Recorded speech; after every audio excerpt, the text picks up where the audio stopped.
sebuah berita sejarah apabila dia bertentangan dengan sumber sejarah yang lebih tua, maka berita sejarah itu dipastikan hoax. Berita sejarah itu palsu. Makanya kita kan gampang, karena mereka tahu kita gampang kena hoax, ya mereka bikin hoax yang banyak aja. Untuk mereka ini dihormati. Mi'raj 70 kali, gitu kan? Bahwa dia bisa terbang, mobilnya terbang, bisa berjalan di air. Itu adalah marketing. Marketing. Kalau hari ini tidak ada masalah nasab ini, mungkin itu orang-orang yang bikin cerita-cerita itu dianggap benar. Walaupun tadinya hanya untuk konten, tapi nanti akan menjadi sebuah kebenaran dan dianggap benar. Di tarim itu, di dalam kitab-kitab sejarah disebutkan di tarim ini barokah karena di situ ada puluhan ribu aulia Allah dan kebanyakan mereka adalah keluarga Ba'alawi. Selain keluarga Ba'alawi, di situ juga ada para sahabat Nabi yang perang Badar waktu di Badar, tapi meninggalnya puluhan orang ada di tarim. Ini dia mengatakan seperti itu, sementara di dalam redaksi lainnya, apabila seseorang ziarah ke tarim tidak mendahulukan pakai muqaddam dalam berziarah, sedangkan sahabat Nabi itu derajatnya adalah lebih tinggi, mempunyai pangkat radhiyallahu anhum wa radu. Bagaimana mereka bisa mengemukakan pakai muqaddam daripada para sahabat? Kalau memang betul di tarim itu ada makam para sahabat Nabi yang syahidah Badron. Pertama, ada narasi syahidah Badron yang ada di tarim itu bisa jadi hoax. Karena tidak ada dalam sumber-sumber lain di tarim ada orang yang perang Badar kemudian dimakamkan di tarim, tidak ada. Tapi mereka bikin agar di tarim ini menjadi laris untuk dicari orang. Nah ini kan merendahkan sahabat Nabi besar Muhammad sallallahu alaihi wasallam. Nah betul yang gini enak ini kalau ada kopinya. Kita bangun tidur otaknya belum rempong nih. Tadi dikerok-kerok sama di Anis ketiduran.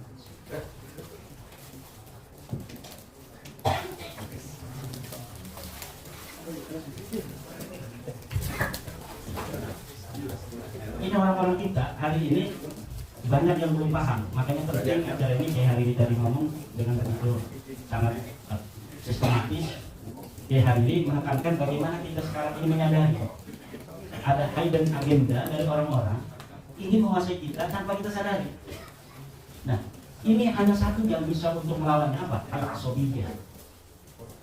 Yang bisa melawannya hanya Al-Asobiyah, fanatisme. Ibnu Khaldun itu mengatakan keluarga yang punya asobiyah yang bisa menjadi pemimpin di masa itu. Kalau keluarga tidak punya asobiyah, maka dia akan ditindas oleh orang yang lebih kecil dari dirinya. Asobiyah itu seperti begini, di kampung kita desa ada satu keluarga besar, jumlahnya 2.000 orang, seluruh jumlah penduduknya 5.000. Ada satu keluarga besar yang ada 2.000 orang, tapi dia nggak pernah jadi kepala desa. Dan ada keluarga-keluarga kecil yang jumlahnya 100 orang, 200 orang. Ini orang-orang ini aja yang jadi kepala desa di desa itu. Kenapa? Karena yang 2.000 orang ini tidak punya asobiyah. Dia berpecah belah. Sedangkan Al-Quran mengatakan wala tanazalu fatabsalu fathabari hukum. Jangan berpecah belah. Orang Jawa, orang Indonesia harus punya sebuah asobiyah. Kalau asobiyah fanatisme ke Indonesia ini hilang, kita akan bisa dijajah oleh bangsa lain. Undang-Undang 45 sudah direvisi. Apa istilahnya itu diamankannya bahwa orang Indonesia yang tidak asli pun asal dia menjadi warga negara Indonesia itu bisa jadi presiden di Indonesia. Ini karena kita kurang asobiyah. Padahal PDI banyak sekali itu di Senayan. Betul? Kenapa? Hari ini kita harus mulai. Jangan sampai asobiyah ini hilang. Asobiyah ke Indonesiaan. Sekarang asobiyah ke Jawa Tengah. Jangan sampai Jawa Tengah lalu. Harus ada asobiyah Jawa Tengah. Lah ada orang Jawa Tengah nyalon milihnya orang lain. Lah ini nanti akan dilecek kalau istilah orang Banten. Tahu dilecek? Dilecek oleh orang lain. Kalau sampai kalah orang Jawa Tengah ketika calon presiden di Jawa Tengahnya kalah. Kurang percaya diri. Malah milih yang lain. Lah ini adalah yang anggota PDI milihnya bukan orang PDI. Ini asobia PDI-nya aja nggak ada, apalagi asobia Jawa Tengah. Ini yang dipentingkan oleh bangsa kita hari ini, asobiyah. Kata Ibnu Khaldun, as-sultatu li ahli asobiyah. Kekuasaan itu bagi ahli asobiyah. Kalau orang tidak punya asobiyah, fanatisme, ini tidak mungkin klannya itu menjadi pemimpin. Nah, kalau untuk musuh, Kita hembuskan, jangan fanatisme kesukuan, nggak apa-apa. Jangan fanatisme daerah, nggak apa-apa, kita hembuskan. Tapi hembusan jangan fanatis itu, kalau dihembuskan oleh musuh kita ke kita yang besar ini akan hancur. Kalau kita termakan oleh kata-kata manis, jangan fanatik. Sementara fanatisme itulah yang menjadikan kita kuat. Ini sudah teori politik menurut Ibnu Khaldun. Lihat kita Al-Muqaddimah karya Ibnu Khaldun, Al-Muqaddimah fi kitabih Al-Ibad, itu as-sultatu li ahli al-asabiyyah. Keluarga di satu desa yang tidak punya persatuan asabiyyah, ketika ada keluarganya nyalon, gak pernah dia itu mendukung, dia mikir, kita kan harus cari pemimpin yang bisa baca musolli segala macam begitu. Nah ini kalau sudah begini, kekuatan besar itu sia-sia. Karena apa? Yang didahulukan harus asabiyah. Karena asabiyah itu akan membuat sebuah pemerintahan langgeng, damai, tentram. Demokrasi itu kebebasan kita milih siapa. Namun kita memilih berdasarkan kedekatan, apapun itu. Kalau kita PDI, ya milihnya orang PDI dong. Lu PDI milihnya orang Gerindra. Aneh nggak cara berpikir? Aneh. Ini orang PDI milihnya orang PKS atau sebaliknya. Nah ini yang harus kita pikirkan, ini yang harus menjadi renungan orang Jawa Tengah. Sekarang ada putranya yang sedang naik untuk menjadi pemimpin. Nah orang Jawa Tengah selama ini selalu jadi raja, betul apa tidak? Jadi raja itu Jawa Tengah karena dia ada di tengah. Ini bukan politik identitas, ini kita lagi belajar ilmu politik Ibnu Khaldun asabiyah. As-sultah li ahli al-asabiyah. Kekuasaan selalu akan berada di mereka yang mempunyai asabiyah. Asabiyah itu adalah kefanatikan antar kelompok menurut kelompoknya itu. NU besar, NU ini besar loh. Tapi sekarang asabiyahnya nggak dibawa, biarin macam kemana-mana. Ya jadi nggak dapat apa-apa. Dulu 2019 dapat wapres. Ya enggak? Dapat wapres. Lah ada orang kresek yang jadi itu. Orang kresek yang asli ini. Lahirnya dekat rumah saya, tempat lahir beliau. Kita dapat wapres karena ada asabiyah. Hadirin masalah muslimin, nanti akan kita kembangkan masalah nasab. Ini akan kita kembangkan karena kalau masalah nasab dari A sampai Z itu sudah ada bukunya. Saya bukunya 5, bahasa Indonesia 3, bahasa Arab 2. Kemudian ada lagi yang disatukan oleh orang Jogja, dicetak, diberi judul Benarkah Habib itu keturunan Nabi.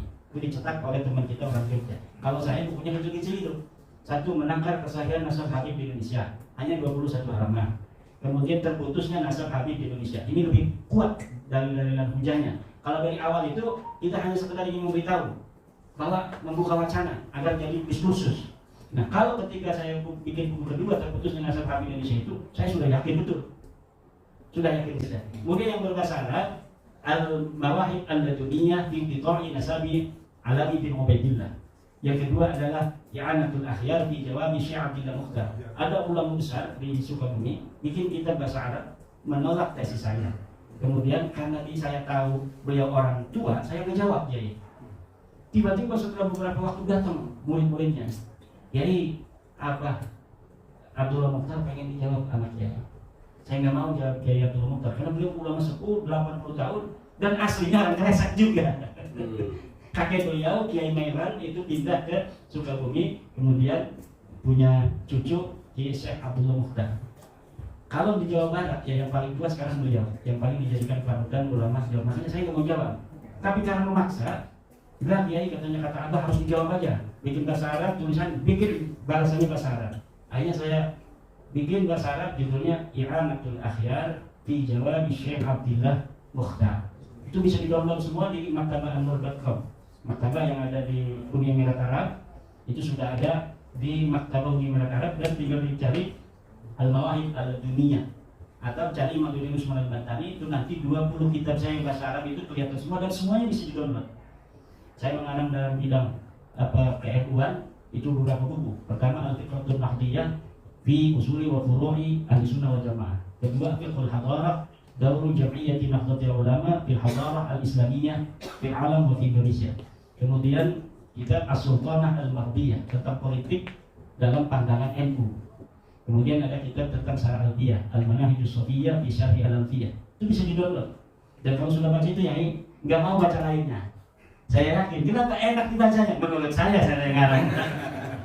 Karena setiap bait dari Alfiyah itu langsung ada i'rabnya, dan kalimat-kalimat gharibahnya itu langsung bisa paham. Jadi walaupun kita mengaji kitab Alfiyah yang tidak ada coretan dari guru, dengan membawa kitab saya itu semuanya akan bisa kita ajarkan kepada murid itu. Karena yang sulit i'rabnya ada di bawah, yang sulit kalimatnya ada syarahnya. Nah, itu Al-Manahij Shafiyah bi Syarhil Alfiyah.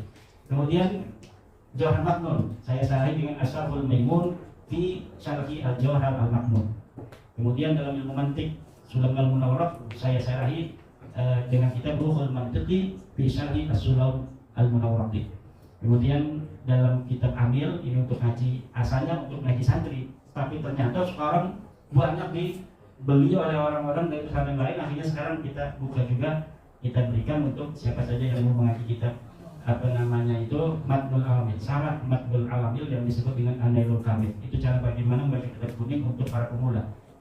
Kemudian ada juga kitab tentang itu ilmu hadis, Al-Muhimmah bi Syarhil Baiquniyah. Jadi nazam Baiquniyah itu saya sudah syarahi dengan Al-Muhimmah bi Syarhi Al-Baiquniyah. Kemudian kitab Al-Faraid itu kitab nazam Matan Rahbiyah saya syarahi syarah Matan Ar-Rahbiyah. Itu ada 20 kitab.